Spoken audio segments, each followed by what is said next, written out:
Welcome to the Republic Podcast, where history meets scrutiny and facts matter. Join Rob and Lou as they dive deep into the foundations of American democracy, dissect the laws that shape our lives, and challenge the narratives behind today's headlines. From forgotten chapters in the U.S. history to the legal truths they didn't teach you in school.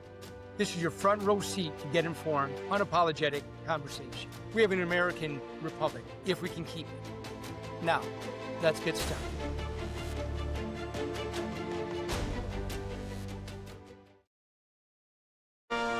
And now back to where we left off last week. You want to talk about setting an example? That man did that for the next 3 or 4 days. The Battle of Trenton, the Second Battle of Trenton, the Battle of Princeton.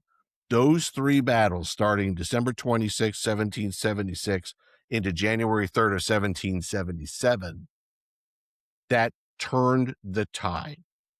It absolutely invigorated. The news spread across the colonies. People re-enlisted in the army.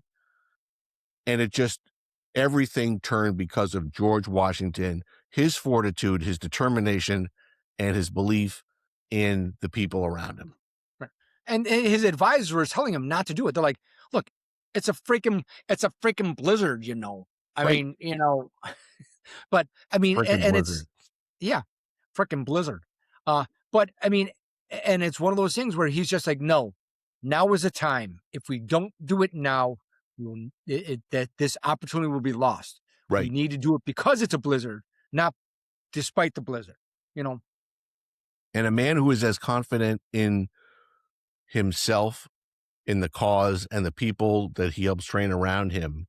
From that point on, there was Philadelphia Falls a little while later.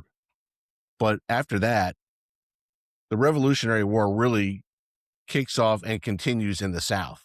And Washington is directing from afar, but he sends Nathaniel Greene, who has the wisdom to send Nathaniel Greene, and Nathaniel Greene didn't want to do it. He's like, look, leave me at this. You know, I've already done a lot of stuff for the most, and he convinced Nathaniel Greene to go on and do the Southern campaign, which led to 1781 in Yorktown. And when he knew Nathaniel Greene was pushing Cornwallis up and Cornwallis bottlenecked himself at Yorktown, here comes Washington. It's the time. He was waiting for the mistake. He finds the mistake. He sees the mistake, and he pounces, knowing that Greene's coming up from the south. Washington comes down from the north, or from northern, and the French are in the bottlenecking from the water. Game over. Now that's a very, very truncated view of the Revolutionary War with George Washington, but for George Washington, none of the success would have happened. Period. End of story. And I mean, if anybody ever has a chance to go to Yorktown and see the redoubts and see the Revolutionary War area, I mean, it's just amazing. You know, I had the opportunity to, you know, during training, go running through those redoubts and stuff like that, and it's just the history there is just inspiring. But you know, so that I mean, and so you're talking 8 long years of war that you know Washington presided over, and he leads us now to victory in the Revolutionary War, victory over the British, which was a rarity, if at all, up to that point in time. Right. And as Lou had mentioned before, there were a couple of different mutinies that, you know, because despite the number of times George Washington pled with the Continental Congress, please send us money, please send us food, please send us clothes, please send us, you know, arms and other volunteers, people, we need everything. The number of times that he pled with them is beyond, it just kept going on and on and on. And in March of 1783, this is 2 years after Yorktown, but we're still doing the cleanup bit, and they're still negotiating the Treaty of Paris and all the stuff. The officers were going to mutiny because because of Washington, but because they weren't getting paid. They weren't, you know, all their families have been left. They volunteered and left their families for almost a decade, and they sacrificed everything and weren't getting anything because the Continental Congress didn't have anything to give. So Washington gets word of it, and he shows up at the officers' meeting, which was supposed to be, we're gonna, we're gonna mutiny and whatever. And he walks in, and everyone they all respect him, and they all stand. And he says, exactly. And the famous quote, he relayed to everyone, and he could relate to everyone as well. And the famous quote is, "Gentlemen, you will permit me to put on my spectacles, for I've grown not only gray, but almost blind in the service of my country." And for the first time, anyone saw like a chink in the armor. And he wanted to show that he was human, and he's also had suffered with them and all the others. And there are so many accounts of that particular evening, and these officers who were ready to mutiny all of a sudden are crying and like tears in their eyes, like, "We'll follow you till death's door. No worries. Mutiny off." Right. And that was one thing. He was one where he was an incredible leader, but he was personable and he was relatable, and that he just had an aura about him. And the other thing is his timing was impeccable. He just had a sense of timing and a sense of, almost like flair, where he could tell, this is what's going on. This is what's happening right now. This is what I need to do. I need to act in this moment, and this is how I need to accomplish this mission. Whatever it may be, as a leader, as a statesman, whatever it was. So we have George Washington, and that would have been enough to solidify him as being the GOAT, right? Right. Led the Continental Army, beat the British, the then greatest military in the world has seen. We had declared independence, and then we confirmed it with the victory in war. That would have been enough. But no, there's more. But wait, there's more. Exactly. He is, and is asked to be, the new executive under the terms of the Constitution, which we had talked about during all the ratification process in 1787. He had already gone back. He, continued with now. Continental Army, but he wanted to go back to being the civilian farmer. No, we really need you again. You need to be the first executive. So he becomes, and is unanimously elected to be the first president of the United States in 1789. So you say, okay, well, big deal. Big deal. This is in his first 100 days, basically. Not only did they ratify the Bill of Rights, they designed the nation's court system, they created the first executive departments, they established the office of the president itself, and he gave it legitimacy. He formed a cabinet. Wearing a white wig. He appointed the entire Supreme Court. One of the things that he did was he calmed the fears and made everything stable in this country. While the Bill of Rights was published and everyone understood it, it didn't say specifically that people could practice whatever religion they want. They said there will be no state established religion, but people were still worried that if they practiced Presbyterianism or if they were Catholic, that they'd be, run out or whatever. So in reading and going through my notes of Washington, at least 18 different religious groups in his first term alone wrote to the White House, to him particularly, asking him and saying, look, we understand that the state can't impose a religion, but are we free to practice our own religion? Right. And he responded to all of them. And all of these things were frequently put in newspapers, by the way, because when they responded, they got it, they handed it to whatever, and they would be published so people could see it. And George Washington emphasized that religious liberty was not just a blessing, but a right. His words, I believe. Right. So he would calm the country down. This is what we're doing. We're stabilizing the country. He made sure that, that there was a functioning government, that there was a Department of the Treasury. So we knew that we were well in debt for all the stuff of the Revolution. How do we handle it? So all the world leaders say, oh, We have an adult at the helm over there. They, Right. we can Right. trust them to do certain things, and we can bring them into the League of Nations of, for trade and whatever else.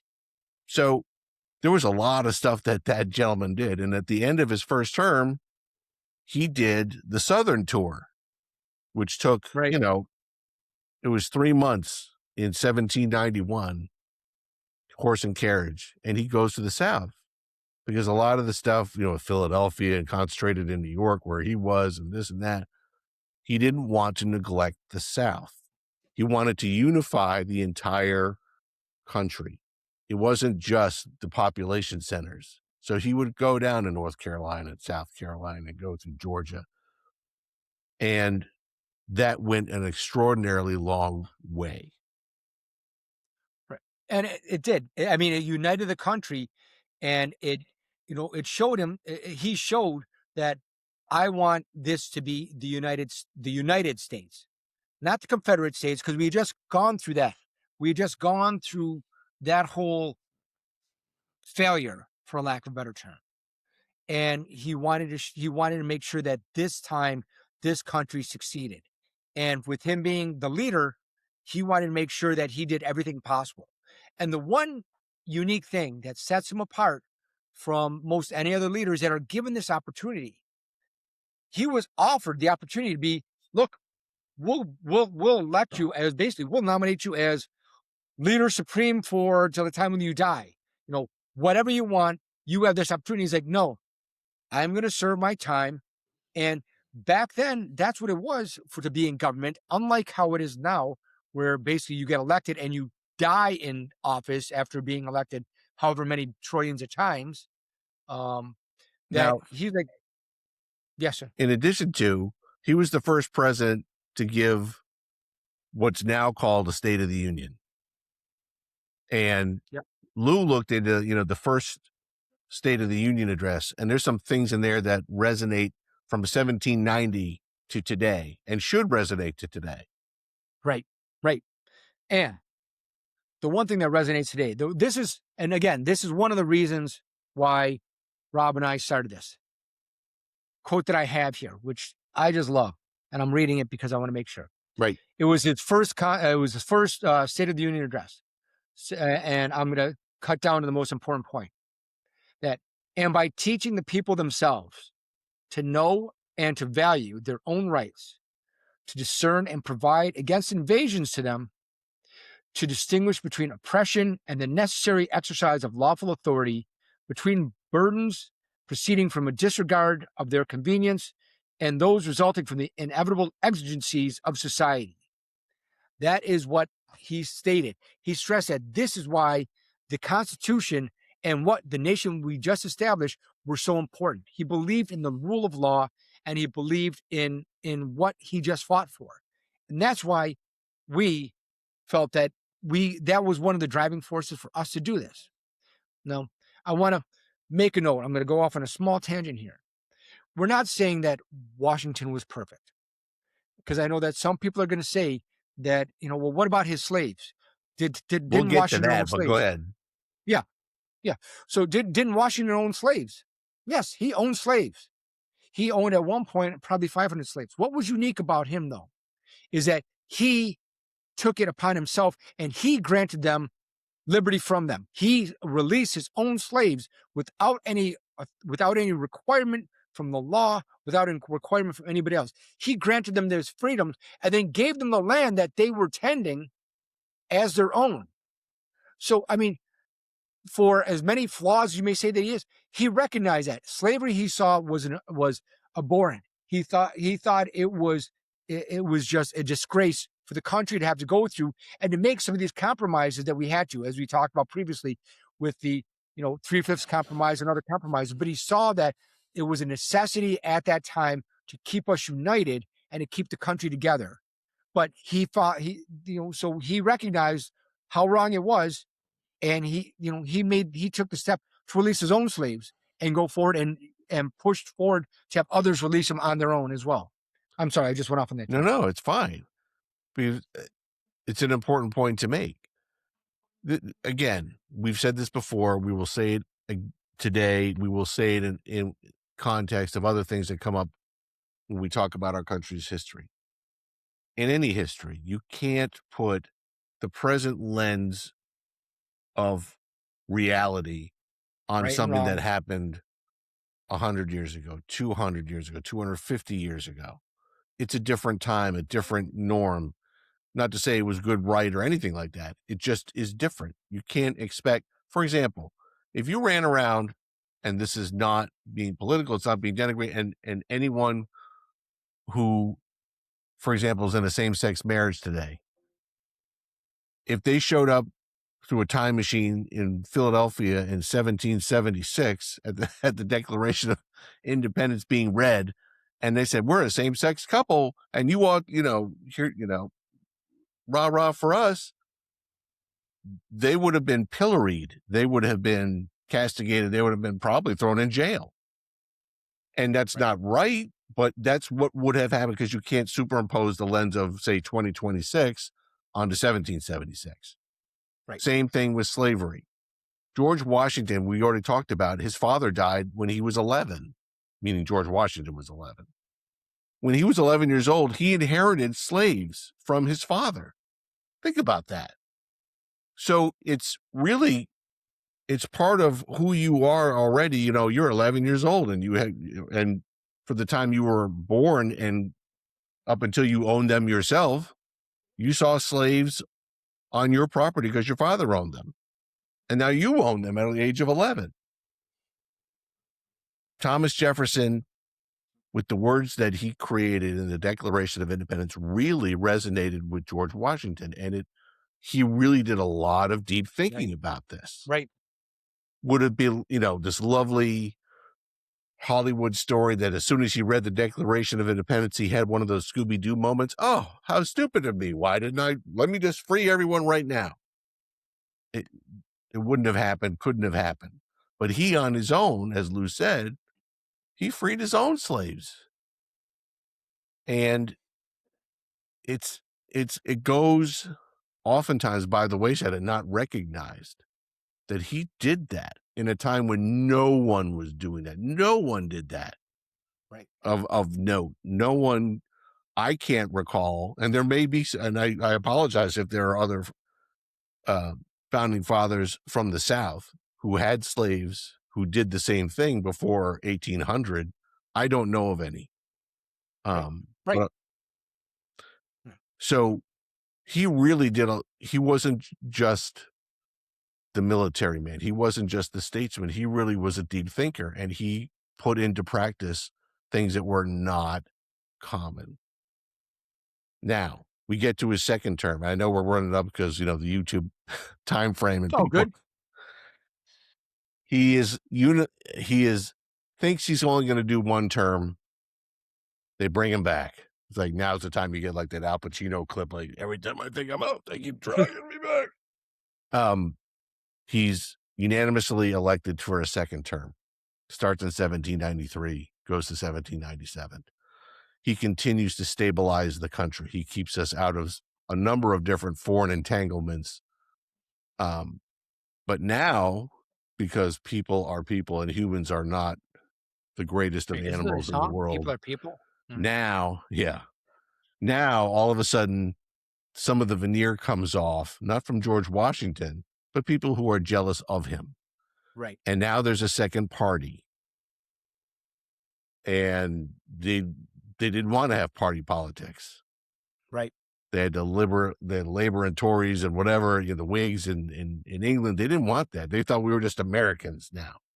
Well, people are people, and people get, bits of avarice, and they want to have the power, and they want to do this. And why is he in charge? I can do better. And the second term for Washington, for him personally, is plagued by a lot of things that come into play because of party politics. He is assailed in the newspapers a number of times at the behest of someone by the name of Thomas Jefferson, who is in the opposition party now. There is open debate and rancor in the cabinet between especially Jefferson and Alexander Hamilton. Hamilton's a stout Washington supporter. but Washington keeps his dignity. He doesn't go into the fray. He doesn't sully himself and get into, but it takes a toll on him. But he keeps the country and everything dignified and keeps stability. And at the end of his second term, as Lou said, he didn't have an obligation. Most people hung on to power. He voluntarily relinquished it. And to this day, on his birthday in the Senate, a senator is selected. I don't know how they're chosen, but a senator is selected to read Washington's farewell speech. His farewell speech was printed in every newspaper in the country, and it was meant to tell everyone in the country that we're good.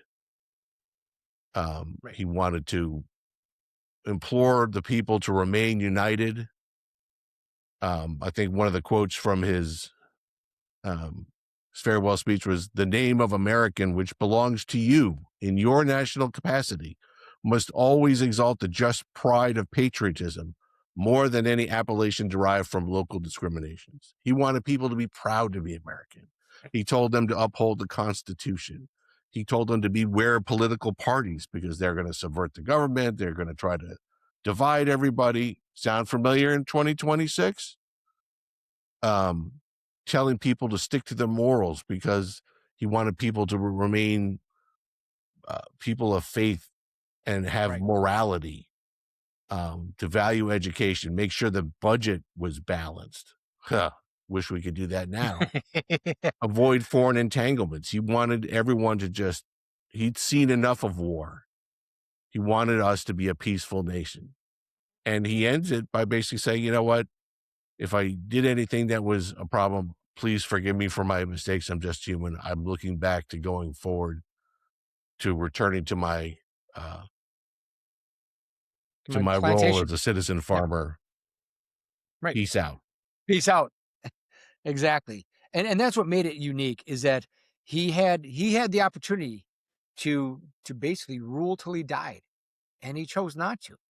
And that's a unique thing, especially nowadays, is finding somebody ready and willing to relinquish power when they have the total ability. And even though there were these snippets, snipping at his heels and all sorts of stuff, he was still immensely popular. If he wanted to run, he would have won again. So right. So he was he was an integral part. It's because of him through all of this, through the early days, through the the early Continental Congress, through the Revolutionary War, through the early years of the reestablishment of, and I'm going to call it the reestablishment of the country after the Articles of Confederacy failed, that he really showed himself. Now, here's some unique facts. Did you know some of these facts? Tell me. Tell you some of these. There's some unique facts. Did you know that George Washington was an ice cream aficionado, and that he would go regularly to indulge in ice cream? That was one of his, as he called it, one of his vices was ice cream. I did not know that. How about this? Did you know? Riddle me this, Batman. Did you know that George Washington, at one time, and it comes in a great play right here, right now, owned the largest whiskey distillery in the country and ran it for a number of years? So here's a George Washington for making that whiskey within the United States. God bless. Sir. Wow. He was a man of many talents and a man of great faith, and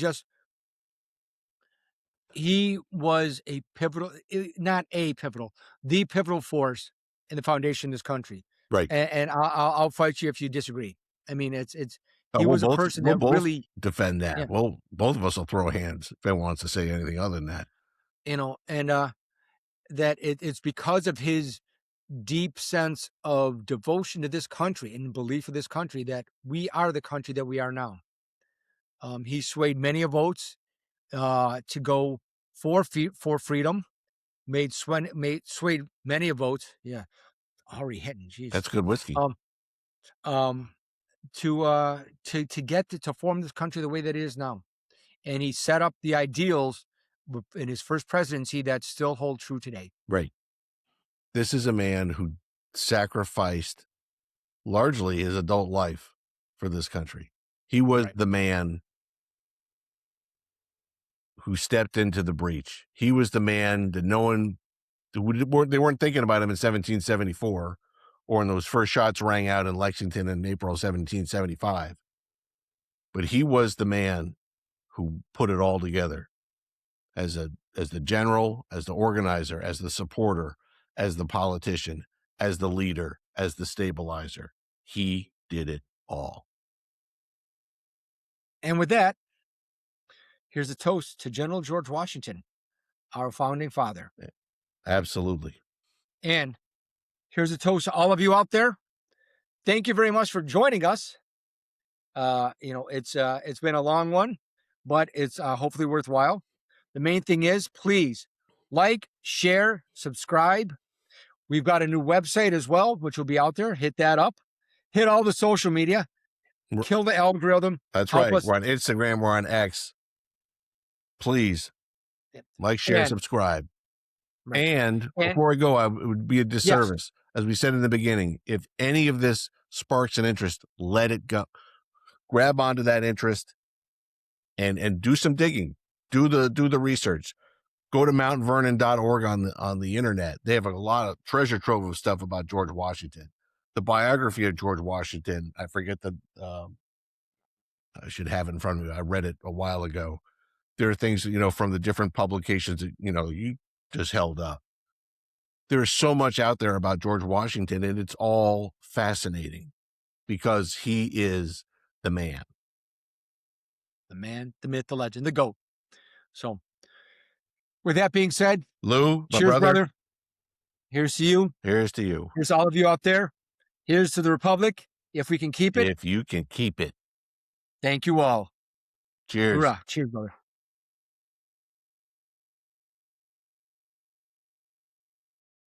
Shut up and sit down. Thanks for listening to the Republic, If You Can Keep It podcast. Join Rob and Lou in our next episode as we continue our riveting discussions on the most important topics affecting our great republic. Drop a line for topics you want to discuss, and don't forget to like, subscribe, and share. Until next time.